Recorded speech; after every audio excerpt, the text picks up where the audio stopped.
I think the UNC Symphony is extremely professional for a college group of musicians. Try not to feel too pretentious. I generally don't have friends that aren't in the symphony because just a principle thing.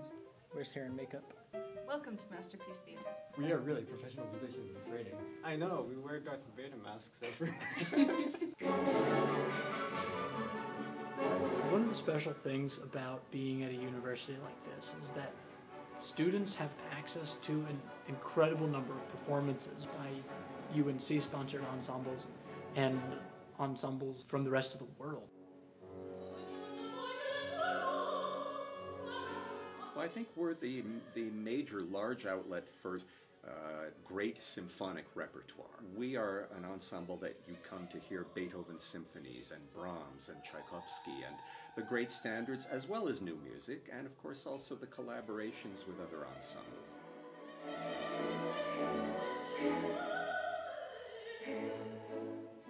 You know, it's like as loud as a subway when you're sitting in a subway station, but cacophonous and delightful.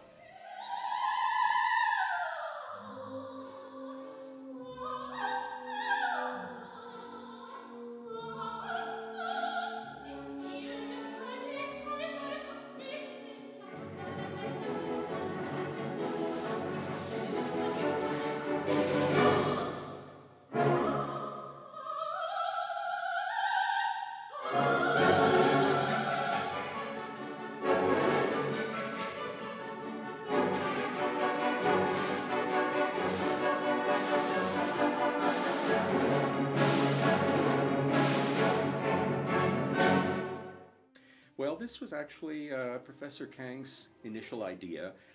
He wanted to tie something into the university's commemoration of the 100th anniversary of the beginning of World War I. I think it actually took me a while to process, but I think after reading the text, I really kind of felt overcome by the music, especially when we watched it in this very room. First time I was almost brought to tears. It's really moving.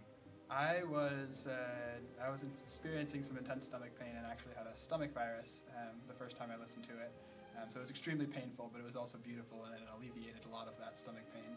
The poetry in it that is interspersed with the traditional Latin Requiem is by a World War I British poet, Wilfred Owen, who was killed just a week before the end of the war at the age of 25. And the piece itself was commissioned and written for the dedication of the rebuilt Coventry Cathedral, which was bombed during World War II. Well, I think there's just simply the obvious reference to World War I, even though it was written much later, is an easy way to include it into the celebration. But I think perhaps more importantly, we have worked with the university orchestra and choir, I would say every year or every other year since we started. The rationale for collaborating was there, and then we thought, well, we don't have on our season a War Requiem. Since we're doing a World War I theme, wouldn't this be a good one?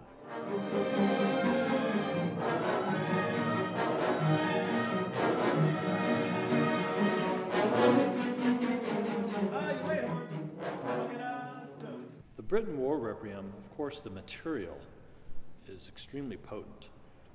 The text, the material that is talked about, I mean, it's pretty horrendous. And since the topic is not a very pleasant one, of course, the music is going to be not happy.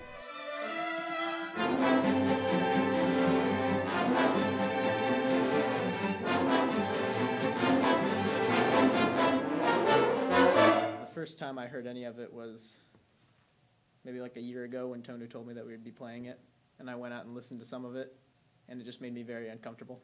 I thought it was very powerful. When we got to the last movement, I was kind of terrified. I loved the viola part. Well, at first I thought to myself, wow, this is long, because I saw how long it's going to be, and I was like, whoa. Well, it's very big and bombastic, which is a lot of fun, both to play and to listen to. It's probably being in sitting in a hall listening to something like this is really one of the only experiences like that you could ever have. It's honestly a little bit boring for the string orchestra, but I imagine that that will change as we put it together with the chamber orchestra, and the choir, and the soloists.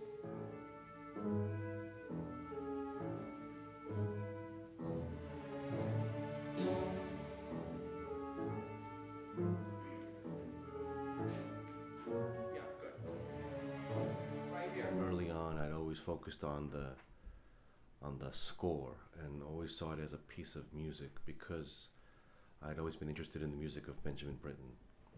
And so trying to think about his own journey and his influences, I thought about it as music work. And I would say more recently, I've focused more on the text, Wilfred Owen, and saw more of it now as a historical work rather than a musical work. And that's how I think my view of it has changed. We spend a lot of time talking about the text, talking about how the text influences the way you sing a part. We talk about what it means and how the text and music are related.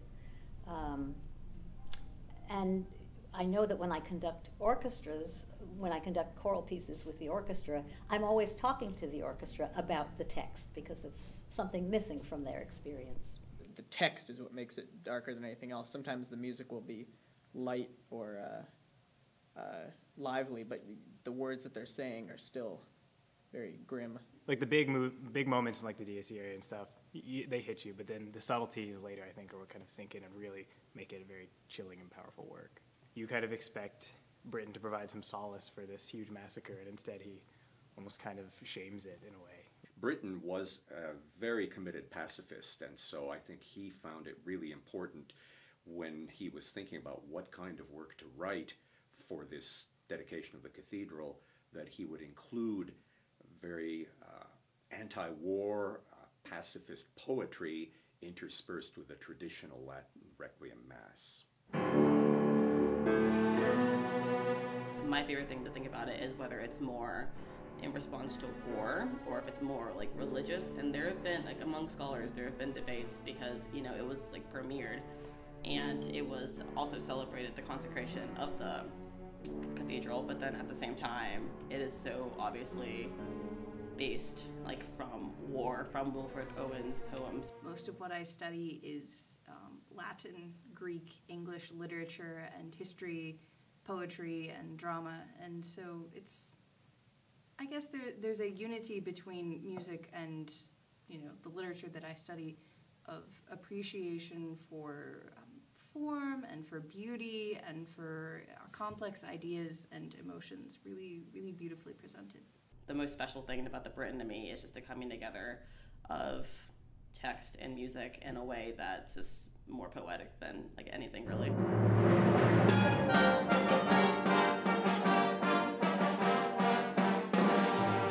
We have three renowned soloists. They have all sung at the Metropolitan Opera: Christine Goerke, the soprano; Anthony Dean Griffey, the tenor; and Nathan Gunn, the baritone. I think it'll be really, really awesome. It's massive. It is just a massive work.